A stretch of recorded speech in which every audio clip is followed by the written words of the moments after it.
Welcome to Supply Chain Now, the voice of global supply chain. Supply Chain Now focuses on the best in the business for our worldwide audience, the people, the technologies, the best practices, and today's critical issues, the challenges and opportunities. Stay tuned to hear from those making global business happen right here on Supply Chain Now. Hey, good afternoon, good evening, good morning, all in a crazy order here today. Scott Luton and Kim Reuter with you live on Supply Chain Now. Welcome to today's show. You ever have that morning, Kim, where you don't know if it's morning or afternoon or evening or what time it is? Always. Well, great to have you here today. And we have an excellent show teed up, don't we, Kim? We do. Super excited about this one. We are as well. Count me in into not just that excited category, that super excited category, because on this episode, we're going to be sharing key insights from one of the leading transportation industry resources out there, the U.S. Bank Freight Payment Index for Q1 2024.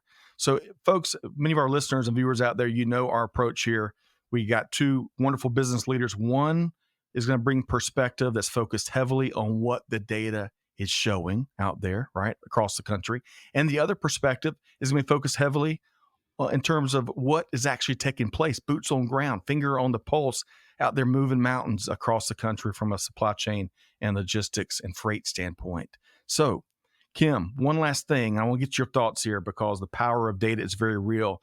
But for folks that don't know, all three of you maybe, I don't know, maybe four, U.S. Bank is one of the leading financial institutions involved in powering the transportation industry forward. And of course, each quarter, the U.S. Bank Freight Payment Index offers actionable and compelling insights based on the data processed through U.S. Banks. Get this, you ready, Kim?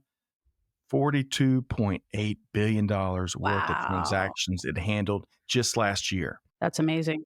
All of that data is one of the biggest reasons why U.S. Bank is in a unique position, great resource for this type of information that business leaders leverage out there. So, Kim, the power of data and all the insights we can glean from it here, huh? Yeah, this is amazing. Being able to get like a single shot of what's going on in the market is sometimes can be really hard to find, you know, especially if you're working with specific clients or you're working for one company, you may only know what that company is doing. So this is great information. Completely agree with you. And hey, with all that said, Kim, let's bring in our featured guest here today, starting with the one and only Bobby Holland, Director of Freight Business Analytics at U.S. Bank and longtime friend of the show and quite the dynamo out there, Tevon Taylor, Senior Vice President with Pegasus Logistics Group. Hey, Bobby, how you doing? Great to see you back with us here today. I really always enjoy your perspective, as do our audience, and you're joined by Tevon Taylor, the one and only. Tevon, how you doing? Great. Good to be on the show. Great to have you back. It's been way too long. Kim, we have got a rock and roll conversation teed up here today. Can we book a few extra hours? Kim, are you free? I get into data. It's nonstop. Like I love getting deep into data. This is going to be a great show. Oh, it is. It is. So let's do this. We got a lot to get to here today, but I want to give y'all a chance, Bobby, Tevon, and Kim. Let's start with a little fun warm-up question because it is gorgeous out there. Here in the metro Atlanta, here in Georgia, I think the mornings are like 60 degrees and brisk. It's just light and just beautiful. Farmers Market is back. Anyone knows me and my family, we love our Saturday mornings at the Farmers Market. So with all that as a backdrop, Bobby, what is one of your favorite things to do this time of year? One of my favorite things to do is to eat outside, whether it's on our patio or going to restaurants. They start pulling out the outdoor seating. I just think that's the coolest thing. Have a cup of coffee sitting on a patio. Love it. One quick follow-up. Do you ever do any of the cooking or do you always bring it in? Do I ever do any of the cooking? Yeah, any grilling or anything? My wife's the heavy lifter there. Both on the grill and in the kitchen. She's the heavy lifter. She's a better cook. That's right. I leave it to the experts, much like you. All right, so Tevon, that was a beautiful, I love eating outside, much like Bobby, and just soaking up this gorgeous weather this time of year. What's one of your favorite things, Tevon? Mine's going to be pretty boring. I like to do yard work. So turn my brain off, go take care of the yard. You know, this time of year, it's raining a bunch. So you got to mow and clean the pool and kill the snakes and all that good stuff. So, and I'm sorry if that offends somebody, but if there's a snake in my yard, I got to get it out of my yard. So I like doing yard work. And, you know, To this day, I still mow my own yard. Unfortunately, my yard's getting a little bigger than I like to mow, but Okay. that's my fun in the sun. It just Okay. needs a Man. bigger mower. You just need a bigger mower. That's all. It costs money. I'm pretty frugal. Well, Kim, that was not the answer I was expecting from one Tevon Taylor, yard work. But, I kind of get it.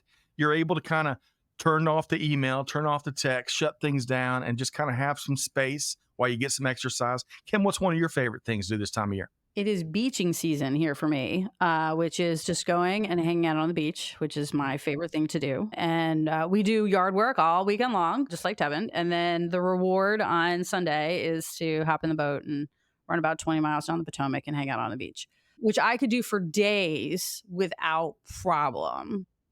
But my husband, Billy, gets a little antsy after about 4 hours. So 4 hours, Yeah. that's the maximum. Okay, I got it. He's like, we got to go. All right, we got to see pictures of y'all shooting down the Potomac. We'll save that for next time. We will. Good stuff. Good stuff. All right, so we got a lot to get into here today. Back to the topic at hand, right? The domestic freight market, global supply chain, insights and data and expertise for all the movers and shakers out there. So, Bobby, I want to start with this. We love having you here every quarter for those insights and that perspective powered by all this data that you have at your fingertips. I want to start with a simple sneak peek, just a couple of key takeaways of what we're going to be talking about here today as we dive into the first quarter 2024 Freight Payment Index. What are those couple of things that you want to tease out there to our audience? Well, we're going to look at some of the biggest factors that have been weighing on freight spend and shipment volumes, and we're also going to see which of the 5 regions had the smallest spend declines and why that happened. Wonderful, wonderful. So stay tuned for the good stuff as we dive into it here today. But for starting, I think when it comes to how folks use it and how folks can sign up, let's dive into some of those questions. Kim, where are we going next with Bobby and Tevon? Well, before we get into all these great details on this data, because I know they're coming, I had a sneak peek. They're amazing. I am especially excited about the regional, and I have thoughts. But before we get into that, let's get to know our guest a little bit. Tevon, great to have you here today. Tell us a little bit about Pegasus Logistics Group. Great to be on. Thank you, Kim. So I tell you what, I've been on the show multiple times. This is my first time with being at Pegasus Logistics Group, which is an amazing freight forwarder based out of Capel, Texas. I'm the Senior Vice President of Sales. We're about a 30-year-old 3PL founded by a guy named Ken Beam. He founded on a simple principle of taking care of people and taking care of customers. So it's operated by him, it's owned by him, and we're pretty proud to be privately held. Really, what that gives us is flexibility, speed, a culture that's amazing. And we play in the freight forwarding space with end-to-end solutions for a lot of high-tech, automotive, medical equipment, Fortune 100 companies. Our roots were in white glove, domestic moves, but we've evolved over the last 30 years to do FTL, LTL, international air import, export, as well as contract logistics, which is my recent background. But, I've got over 28 years of experience in transportation as well. Yeah. So you've been doing the easy stuff, like white glove, medical. That's just like shipping toilet paper. I'm glad that we have you here. No, that's very specialty stuff. I'm joking. Of course, if you're in supply chain, you know that is all the super technical things. Sure. And someone's also not a fan of snakes behind the scenes, by the way, Tevon. I'm not sure who this is, but I think we'll find plenty of folks. Kim, where are we going next? So, Bobby, tell us about you. We know you're with U.S. Bank. We've seen you a couple of times on the show. What are you going to bring us today? Well, I'm Bobby Holland with the U.S. Bank. I am the Director of Freight Business Analytics in the freight space under Corporate Payment Systems. We're talking about the U.S. Bank Freight Payment Index, which is a chain-based index. It compares each quarter to its previous quarter as well as year over year in a same-store sales approach. We compare each quarter, make sure they're the same size, and then we compare the delta of the velocity in changes for those, and that results in our index. We compare that for shipment volumes and spend. This is a quarterly publication. Our special perspective, if you will, is the regional perspective. It kind of helps to show and make sense of what we're seeing at the national level. We break it down to the regional level. And this is based on processing almost 43 billion in paid invoices And it's another set of data points that our customers can use in their decision making. Love that. Excellent. And folks, you can go to freight.usbank.com. Go ahead and do that. Download your copy so you can spill coffee on it, make up notes, dog ear, all that stuff as we walk through this, and you'll get it each quarter. All right. So Kim and Tevon and Bobby. Tevon, I want to bring you back in here because I want to, from your perspective, that 28 years, how do you have 28 years of experience? You look like you might have, I need some of your genes. Do you not see my comb over? Look at this here. Come on. I told y'all. Well, I started loading trucks. I mean, it was a horrible experience. I loaded trucks in high school. I don't think I was really that great at it. I missorted and probably damaged more packages than I did a good job on. But it's weird. I graduated from college and thought I'd get out of this industry, and I stayed in the parcel world, and I've done everything from IT to sales to engineering. But once you like the smell of diesel fuel, you get used to it and you love it. Well, and we're all glad you stuck with it for those 28 years. So how do, when it comes to the index here, Tevon, how do business leaders like yourself use great resources just like this?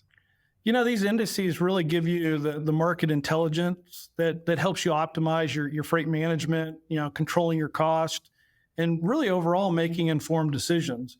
So it's not the end all be all, but it's kind of another metric and something to help you gauge where you are.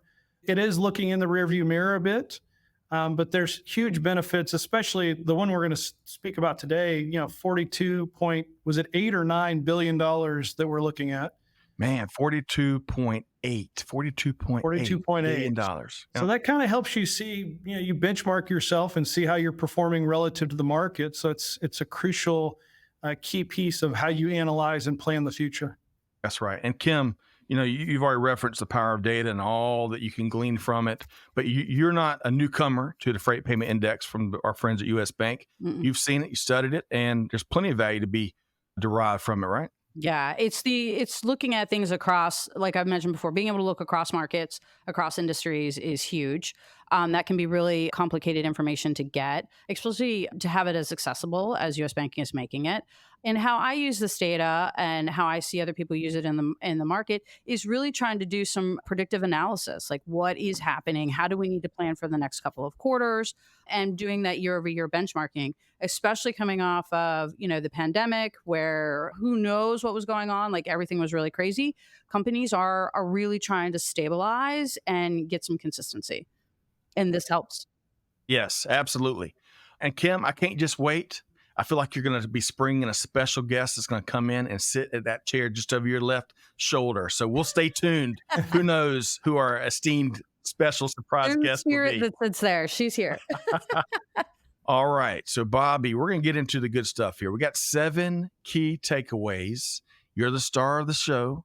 We're going to be delivering your key insights here, 7 of them from, again, the Q1 2024 Freight Payment Index, where I think one of the big headlines here is for the 5th straight quarter, we had quarter over quarter and year over year declines in shipments and spend. And that's where we want to start, at the national shipments level. So tell us your key takeaway from national shipments perspective. There were a lot of impacts in Q1 that affected shipments. This quarter saw slow retail freight, due to continuous drawdowns on retail inventories. If you're using the inventory you already have because you overstocked it, spent the last several months overstocking, right, shoring up to cover for issues, then you use that inventory. It's the wise thing to burn down that inventory. But the unfortunate side effect is you don't require as much inbound truck freight. So we see that impacted the shipment index. Right. We also, saw that because of those drawdowns, that replenishments that would normally occur would start to occur towards the end of the quarter. They were much lower due to those high inventories. And this resulted in the national shipments index being down 7.8% from last quarter and 21.6% down over last year. So again, market's been tough. Yep. Well said, Bobby. Great place to start with the first key takeaway. Tevon, national shipments wise, anything, what stood out to you there and what are you seeing? Well, first, I want to give a little kudos to one of my teammates. I'm fortunate enough to have a data scientist on staff here at Pegasus to help me slice and dice the data. So quick shout out to Nick Vaselli, who really made the data easier for me to understand, because I am a Texas A&M Aggie, so we're not very smart. Oh, But man. that's okay. We make We just up lost for that it. demographic, Tevin. We just lost that demographic. No. Hey, shout out to Nick. Great work, Nick. Nick does a great job for us. So year over year, we noticed a decline in volume, not as significant as the index. We have a benefit here that a lot of our volume's high tech and healthcare. So that's fairly resilient when you see recessionary type pressure. And I use the R word, I apologize. But we're seeing in the first couple months, definitely a dip. March is kind of like a transition point. So it looks like there might be, we might be at the bottom coming back the other way, hopefully. Mhm. Yep. Well said. Kim, what would you add from, again, this first takeaway? Yeah, retail sales, everything. It's just inventory. All this residual inventory coming in after the pandemic and people receiving containers that were from 4 and 5 years ago. And so there's a inventory excess, and Bobby's right. We're seeing it burn down. Yep. One quick factoid. Y'all know, anyone listens or watches us, I love my factoids. Wallet Hub says, we're talking about retail spending, right? And retail inventory and all that. Consumers are going to project to add $120 billion in credit card debt this year, according to Wallet Hub, which may break an all-time record. How about that? We'll see how that factors into everything in the months ahead.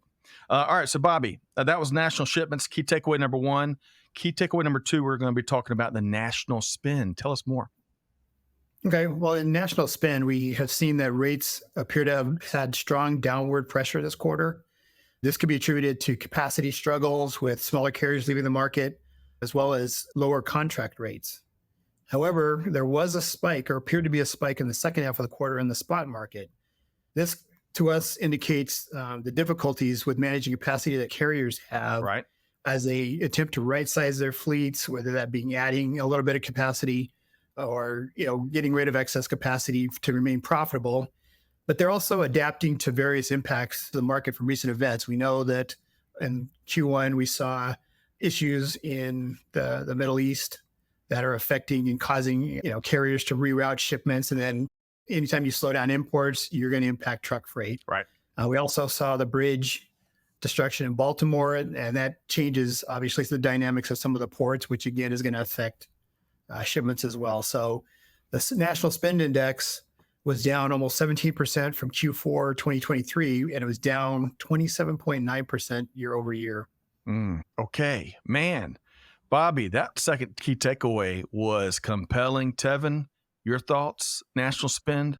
We're seeing the same thing. Spend year over year is down, and Bobby hit it on the head. It's a capacity issue. So typically, you have this dynamic. If you ship less weight, you're going to pay more, but there's so much capacity on the market right now.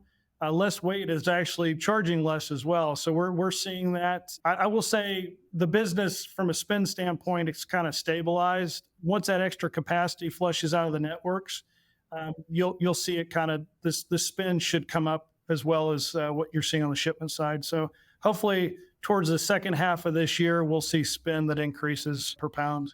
I love it. Tevin, you are fearless in making your predictions of looking ahead. We're going to dive further into that soon because we all know, Bobby, there will be no prognostications on Bobby Holland's side, right? Kim, tell us with the national spend, based on what Bobby and Tevin said and what you're seeing out in the market, thoughts? Yeah, supply and demand. We have too much supply in trucking, so it's driving down the prices.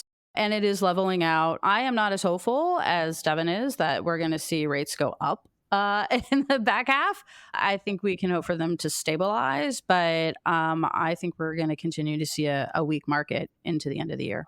Yes. Okay. Good stuff there. A nice blend of optimism and pessimism. That just made me sad.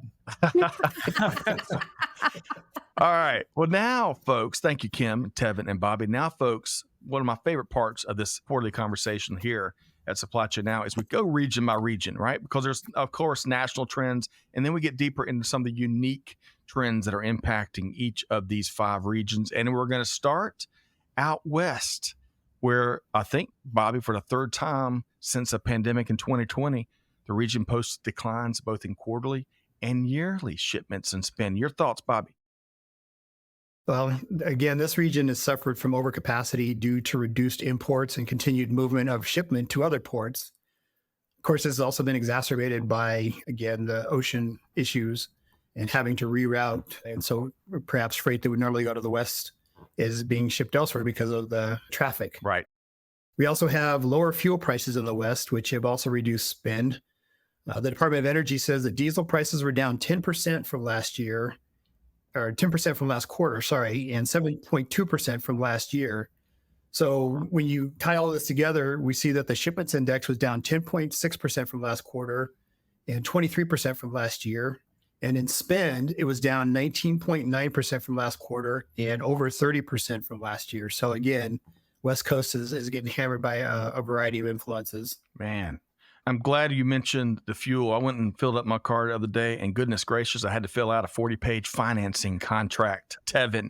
But when you think about the West and some of those dynamics, trends, and analysis that Bobby just shared, what are you seeing out West, Tevon? Well, the last time I traveled out West, I got a rental car. Then I saw the price of gas, and I decided to turn the rental car back in and use Uber.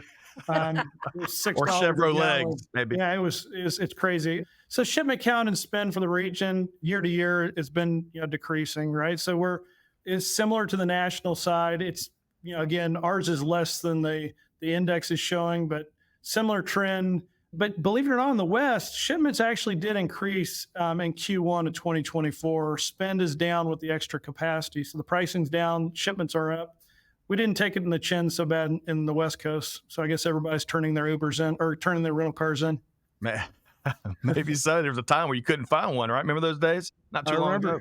Yep. Kim, out West, what are you seeing?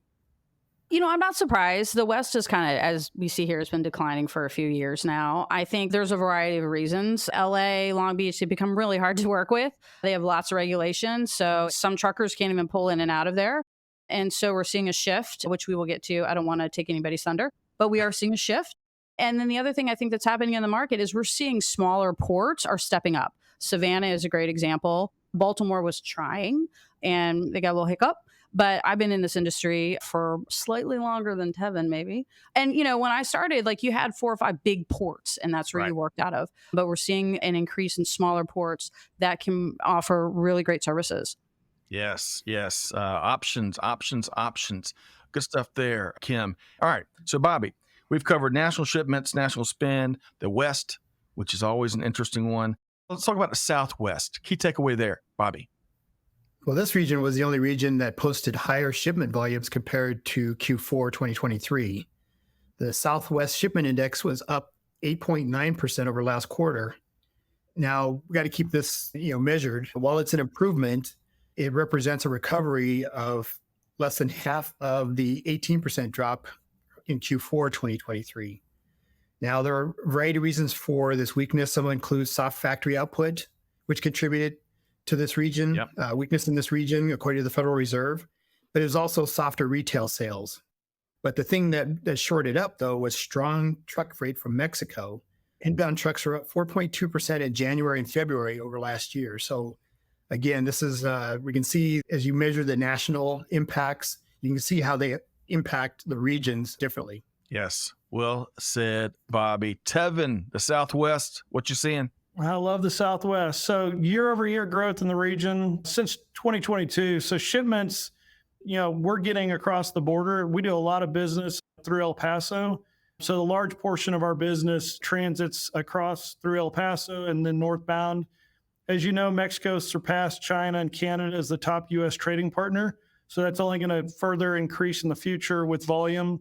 We're also fortunate to be based in Texas. So we're not only seeing an uptick across the border, but outbound from DFW is really strong. So Dallas-Fort Worth, that's where our main headquarters, our hub is. I'm sitting in the office today in Dallas-Fort Worth. There's a rise in manufacturing and distribution out of Texas. So very favorable in the numbers and the growth in this region. Well said. The pride of Capel, Texas is where the company was founded. Is that right? Go Cowboys. Yes, sir. All right. So Kim, the Southwest, a lot of interesting activity there. Your thoughts? Mm-hmm. Yeah. So some of this movement or this decline we see from the West is actually freight moving down into Mexico. It's easier to import through Mexico and T&E it back into the United States in some cases, especially when there's backups in California. Right. The other thing I think that's contributing to the Southwest piece is this importing, I don't want to say evading, but working around the 301 duties, right? So a lot of companies are importing into Mexico. They're doing some kitting, some additional manufacturing, something to shift the HTS and the classification for that product to avoid paying those extra duties from China. And that's a big part of it. We're getting creative. We're getting creative trying to save and gain efficiencies. Well said, Kim. Now, Bobby, as you were talking about the Southwest there, you touched on manufacturing. And I want to add this in. So, we talk a lot about ISM's manufacturing index, the PMI, right? Well, manufacturing, according to their data, contracted in January and February. It expanded slightly in March, but in numbers just released, I think today, it contracted again in April. And, there's a lot of folks who are waiting for this manufacturing resurgence, right? Given a lot of other factors we're watching, but it's not quite here yet. Bobby, let's shift over and talk about the Midwest. This region had its fourth straight quarterly decline. The shipments index was down 9.5% from last quarter. Again, in line with the themes, this is due in part to softer manufacturing, but also slowing auto sales. The Federal Reserve said that this region had flat to falling manufacturing activity. Now, you look at auto sales, which generates some of that manufacturing activity. They've been down due to finance interest rates, but also consumer confidence. People, do they want to take on a 80-month car loan as car prices continue to rise? Do they? Maybe not. Right. But on the upside, there's increased inbound truck freight from Canada through Michigan, and this was up almost 5% from last year. This resulted in the fact that the Midwest region spend index was down over 15% from last quarter, almost 26% from last year. Lower fuel prices and lower rates helped drive down spend in this quarter. Yeah. So a lot of things going on in this region. Ton. And I'll just say for the Luton household, going back to Bobby, you're talking about, do folks want to take out a new big old car loan? No new notes is my campaign for the Luton household through at least this year. We'll see how that works. Tevon, we were just talking about the Midwest. Your thoughts? Yeah, our findings are consistent with the U.S. bank data. Manufacturing actually showed an increase Q3 of 2023 from Q2, both shipments and volume, but the last 2 quarters, shipment count and volume has gone down. Automotive is fairly flat over the last 4 quarters, so we're seeing the same type of data. Yeah. Kim? Yeah, seeing the same thing in the market. We continue to kind of play around with steel and aluminum imports and what we're going to allow and not allow, and that greatly impacts our manufacturing in the US. I don't think we always want to talk about that, but our days of mining ore have passed, but it's got to come from somewhere. Yes. Speaking of automotive sales, so the US auto sales overall grew 5.1% in first quarter. However, EV sales have, as maybe y'all know, come crashing down. I think they grew 3.3% only in the first quarter. And that was double-digit growth at one point last year. But infrastructure challenges and what I'll call the emerging narrative, as folks it's not quite as easy to plug and drive and do what you want and not find a recharge station or whatever. So we'll see. We're going to keep our finger on the pulse of that. All right. So we're heading to the Northeast, Bobby, for our next key takeaway. Your thoughts? Well, the Northeast region continues to be a difficult market for truck freight. The shipments index was down 17.5% from Q4. This region is an interesting region. It's a small region, but population-wise, it bats up with the bigger regions. Right. This region is affected by bad weather, but also, if you've listened to the cast for a while, Northeast, very retail sensitive, and soft retail sales have been a big factor in making this a difficult market.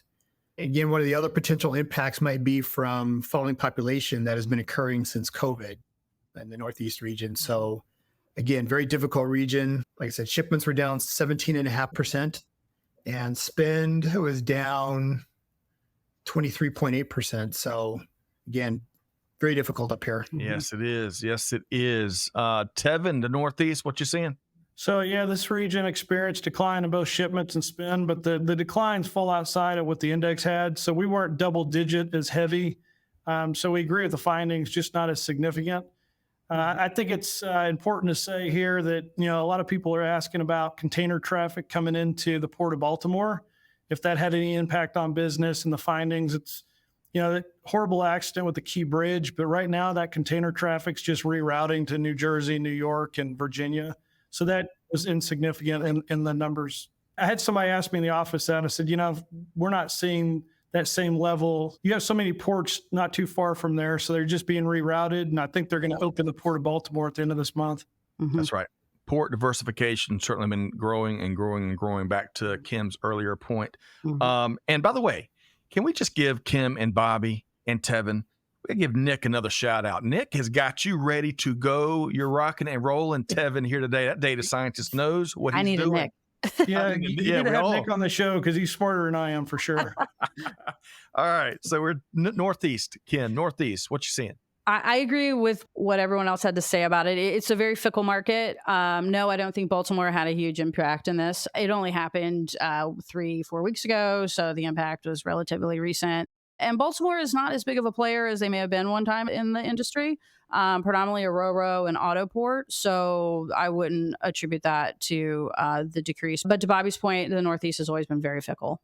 Yes. And those population shifts that Bobby also pointed to are fascinating to look at. I want to say, we may have talked about this last quarter, Bobby. I think it's South Carolina and Florida are the fastest growing states down here in the Southeast, which is a great segue as we get into the last key takeaway, the Southeastern region, U.S. Southeast. What's going on there, Bobby? Well, the Southeast Shipments Index fell only 9% from last quarter, and it was the smallest decline of the regions this quarter. This region's impacts are lower freight volumes, according to the Federal Reserve, but then softer manufacturing was also a theme for this region. And then the Spend Index was down 13% last quarter as well. So again, not as severe as some of the other regions have been. Again, big tourist industry, maybe shaken a little bit by consumer confidence, but all in all, fairly strong considering. Okay. All right. So Southeast, Tevon, what you seeing? Yeah, I think this is a glimmer of hope, kind of, a small decline on the index, but for us, we're seeing growth in the region. And you have to understand the index covers all sorts of freight payment spend. When it comes to Pegasus Logistics Group, we're doing a lot of infrastructure, white glove, shipments of consequence is what we call it. It has to be there perfectly on time with the technician or whoever's doing the install. So think about, it's not the product on the shelf, it's the shelving, right? It's not the money in the bank, it's the ATM. So the things that are in place that build out retail and build out communities and regions, that's our move. So if we're seeing growth, hopefully the growth in that region, that small decline will pop up to be a small incline in the future. Yes. Well said, Tevon. Kim, the Southeast, what are you seeing and what did you hear there from Bobby and Tevon? Agree with everything that you had to say. I think Savannah has really been pushing hard to move inventory or move shipments. They did a lot of work in getting that port ready for bigger vessels. Charleston has also really been trying to push hard to get more bigger container ships than we've been working with in the past. So I think that definitely helps. And then, of course, we have a fair amount of manufacturing in the Southeast, automotive manufacturing in the Southeast. And those are different manufacturers than we see. They're not domestic manufacturers. They're foreign manufacturers that we have in the Southeast. So seeing a slightly different behavior there in the auto manufacturing piece as well. Yes. Speaking of the intersection of EV manufacturing and automotive, Rivian, it'll be interesting to see. Rivian they broke ground on a mega plant here in Georgia. I want to say 5,000 jobs were related to that, and they put a pause on it. Mm-hmm. They've recently reconfirmed their commitment. That'll be interesting because that will have a major impact if it comes to fruition for sure. Okay, so this comes up next. Those are 7 key takeaways, folks. So let us know your key takeaways based on your digestion of the first quarter 2024 U.S. Bank Freight Payment Index. Here's the next question. And again, Bobby Holland, banks don't like predictions and prognostications, so we can't get Bobby's predictions here, but we can put Tevon and Kim on the spot here. So what might we see in the freight market in the months to come? Tevon. Well, you're going to see my prediction, so if I had my guess here, U.S. manufacturing is going to rebound. So I see they've been in a glut for 16 months now. So I see that actually, instead of contracting, I see an improvement in U.S. manufacturing, and that's an excellent sign, with the rise of truckload demand. So the capacity that's lingering, so hopefully that will keep rates lower, but it's a shipper's market right now. I think that'll right size. We're at the end of the bullwhip, right? So you think about the pandemic, the chaos, that bullwhip hopefully will smooth out, but there'll be another one. We're having chaos. We're seeing it in the Middle East, slightly in Baltimore. That wasn't too bad, but we're seeing a transition in the market. So things are improving in the freight market starting in March. That's usually when it happens. May, things really liven up. And I have high hopes in the second half of the year. And while there's still economic uncertainty, I really do see improvement. And that just means we get to race towards the end of the year and have this awesome, challenging presidential election. And we can only hope that the children on both sides of the aisle can play nice this year. Tevon, from your lips to the good Lord's ears, all the folks out in the community, because, we need a lot more nice. But really quick, kidding aside, the manufacturing renaissance resurgence is going to come. It's just a win, I believe. And secondly, I was looking at the National Association for Manufacturers. I think they published a lot of data here in the last couple of weeks, and they're clamoring here in the States, manufacturing leaders, for the R&D tax breaks to come back. That would certainly help. But Kim, your fearless prediction of where we might see the freight markets or anything else? Yeah. So as I'm not going to be as optimistic as Devin, I think we've got a little bit longer on this resurgence in manufacturing in the country. I think it's going to take us closer to 18 months to even see any benefit from that. And I think we're just going to hold where we are. I don't see a big jump. I don't think we're going to have our huge increases we see around Q4 that normally start in the August, September time frame in preparation for the big holidays. I think it's going to hold. We may see a slight increase, but I think the market's oversaturated right now. Yes. And we got through this whole conversation. We didn't mention interest rates. I think there's a federal law that that makes us mention interest rates, right? It's very interesting. A lot of experts saw maybe as many as 6 this year, and now we're in an environment where there may not be one. So we'll see. Of course, that'll have a big impact on a variety of things when that happens. All right. So also, Bobby, the folks want to connect with you, have a chat, talk maybe Montreal or getting outside and enjoying good food or all things freight. How can folks connect with you, Bobby? My LinkedIn information is up to date. Feel free to reach out. It's just that easy. Wonderful.